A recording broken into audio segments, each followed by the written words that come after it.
जो है वो उद्घाटन की रस्म को पूरा करें। सर, आपका बहुत बहुत स्वागत है आज सुबह सुबह इस कार्यक्रम के अंदर। आप पहले जी जी। तो व्यक्तिगत तौर से आप यहाँ आना चाह रहे थे, लेकिन हाँ आना चाह रहे थे, हाँ हाँ हाँ आना और था, मैं आपको लेकिन कार्यक्रम में थोड़ा धन्यवाद बदल करता गया हूँ। थोड़ा सा।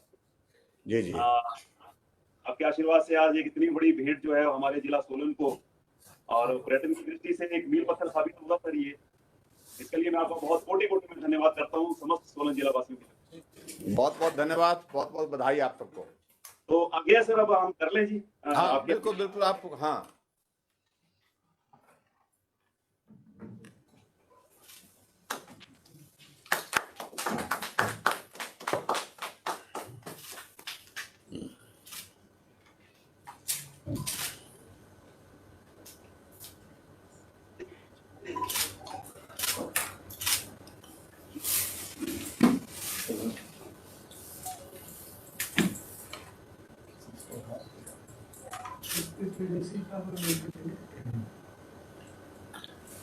ठीक है, बहुत बहुत बधाई सबको। धन्यवाद सर, धन्यवाद सर, थैंक यू सर, धन्यवाद। बहुत बहुत बहुत बड़ा प्रोजेक्ट किया जी जी कि आशीर्वचन आप हमें दें, हमारा मार्गदर्शन करें, थोड़े से शब्द अगर आप कहेंगे तो हमारा उत्साहवर्धन हो जाएगा। मुझे इस बात की खुशी है कि आज के दिन ये एक बहुत बड़ी सौगात जो है टूरिज्म के हमारे क्षेत्र में हिमाचल प्रदेश को ये मिली है। और होटल क्यारी बंगला जो हमारा निर्माणाधीन था उसका विधिवत आज उद्घाटन करके हम समर्पित कर रहे हैं। मुझे व्यक्तिगत रूप से आप सबके बीच में आज के इस कार्यक्रम में आना था, लेकिन बीच में कार्यक्रम में कुछ परिवर्तन इसलिए करना पड़ा क्योंकि प्रधानमंत्री जी का कार्यक्रम पहले सिर्फ चंबा आने का था, लेकिन उसके बाद फिर कार्यक्रम में कोई एक नई एडिशन हो गई। वो एडिशन ये हुई कि कल सुबह 9 बजे प्रधानमंत्री ऊना भी आ रहे हैं। तो मुझे चंबा के बाद फिर अभी तुरंत इसके बाद ऊना कार्यक्रम के तैयारी के सिलसिले में जाना है। तो इसलिए फिर मैंने सोचा कि मैं वहाँ ना आ करके सीधे वहाँ से चंबा से जुड़ करके वर्चुअल माध्यम से ही इसका उद्घाटन की प्रक्रिया को पूरा करूँगा।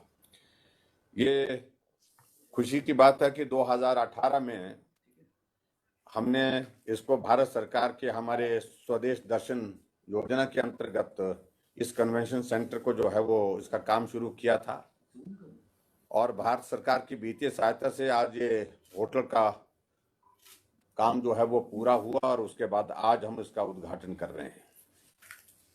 और मुझे इस बात की भी प्रसन्नता है कि इसके निर्माण पर 37 करोड़ 60 लाख रुपए जो है वो कुल लागत आई है, जिसमें 25 करोड़ केंद्र सरकार ने और 12 करोड़ 60 लाख जो है वो प्रदेश सरकार ने उसमें खर्च किए हैं।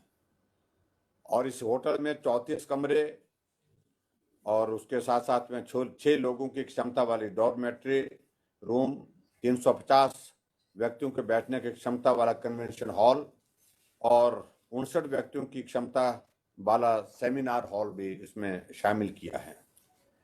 और साथ ही एक छोटा कॉन्फ्रेंस रूम भी इसमें रखा गया है और एक ओपन एयर कैफे जिसमें 80 लोगों के साथ एक साथ बैठने का जो है वो प्रावधान रहेगा।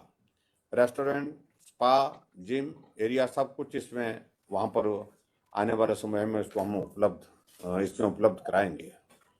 और मुझे इस बात की भी खुशी है कि पार्किंग के लिए भी, क्योंकि सबसे बड़ी कठिनाई हमारे पास इसी चीज़ की रहती है कि 70 गाड़ियों की जो पार्किंग की व्यवस्था भी इसके अंतर्गत यहाँ पर हमारे इस जगह उपलब्ध रहेगी। उससे भी एक लोगों को जो है सुविधा की दृष्टि से एक बहुत बड़ा सहयोग मिलेगा। मैं बहुत ज़्यादा आज के इस कार्यक्रम में नहीं कहना चाह रहा हूँ, बहुत लंबी बात कहने की आवश्यकता नहीं है। शिमला और सोलन के बीच में ये क्षेत्र पर्यटन की दृष्टि से बहुत तेजी से विकसित होता जा रहा है, और उस दृष्टि से ये प्रॉपर्टी हमारे पास, ये जगह हमारे पास बहुत पुराने समय से यहाँ हमारे एक टूरिज्म का एक यूनिट था, टूरिज्म का हमारा वो काम चलता था। और लेकिन उसको हमने सोचा कि इसको डेवलप करना चाहिए, इसको बड़ा आकार देना चाहिए, और उसके लिए जो केंद्र सरकार का जो प्रोजेक्ट है उसके अंतर्गत इसको शामिल किया गया और उसकी विधिवत इसकी काम की शुरुआत की गई।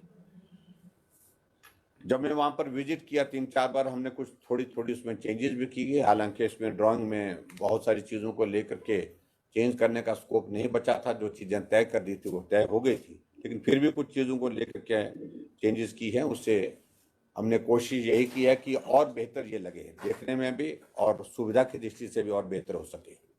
और मुझे इस बात की भी खुशी है कि ये होटल बन करके जो है एक बहुत बड़ा जो है हमारे जो है कमर्शियल एक्टिविटीज़ को, पर्टिकुलरली जो हमारे शादियों के लिए और उसके बाद सेमिनार और इस तरह के जो हमारे कॉन्फ्रेंसेस वगैरह जो होती हैं उसके आयोजन के लिए ये एक आइडियल एक लोकेशन होगी जो जहाँ पर सारी सुविधाएं एक जगह उपलब्ध होंगी।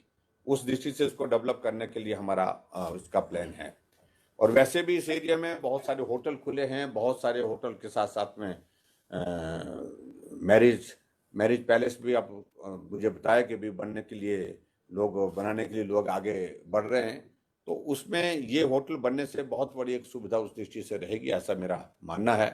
और ये एक मॉडरेट टेम्परेचर का एक इलाका है जहाँ ना ज़्यादा सर्दी होती है, ना ज़्यादा गर्मी होती है, ना गर्मी में ना सर्दी में। तो ऐसी एक जगह है जो लोग शिमला आकर के घूम करके वहाँ रह सकते हैं, क्योंकि शिमला से लगभग आधे घंटे का ड्राइव है ये। और आधे घंटे के ड्राइव में कोई भी आदमी आजकल जो है वो बहुत मुश्किल महसूस नहीं करता है। तो ये एक टूरिज्म के क्षेत्र में हमको एक बहुत बड़ी एक सौगात है। इसके लिए मैं आप सबको बहुत बहुत बधाई देता हूँ और शुभकामनाएं देता हूँ। डॉक्टर राजीव सहजल जी को और डॉक्टर कश्यप जी हमारे साथ में हैं और सभी साथी हैं यहाँ पर। हमारे सुरेश कश्यप जी हैं, इनका ये लोकसभा क्षेत्र पड़ता है, तो इनके इलाके के लिए ये एक सौगात हो गई। यहाँ पर डिप्टी स्पीकर साहब भी हैं, पवन राणा जी भी हैं, डिप्टी कमिश्नर हमारे यहाँ चंबा के भी हमारे साथ में हैं। तो सभी की ओर से आप सबको बहुत बहुत बधाई, सबको बहुत सारी शुभकामनाएं। और इसको तुरंत जो है जितना जल्दी इसको फंक्शनल हम कर सकते हैं, ताकि सर्दी के मौसम में जो हम कमर्शियल कुछ एक्टिविटीज़ वहाँ पर कर सकें। मैं कोशिश करूँगा व्यक्तिगत रूप से बीच में जब समय थोड़ा सा मिलेगा तो वहाँ आकर के इसको देखूँ भी एक बार, इसको देख करके उसमें और क्या चीज़ें बेहतर ढंग से की जा सकती है उस तरह से हम करने की कोशिश करेंगे। तो इतना ही मुझे कहना है। आप सबको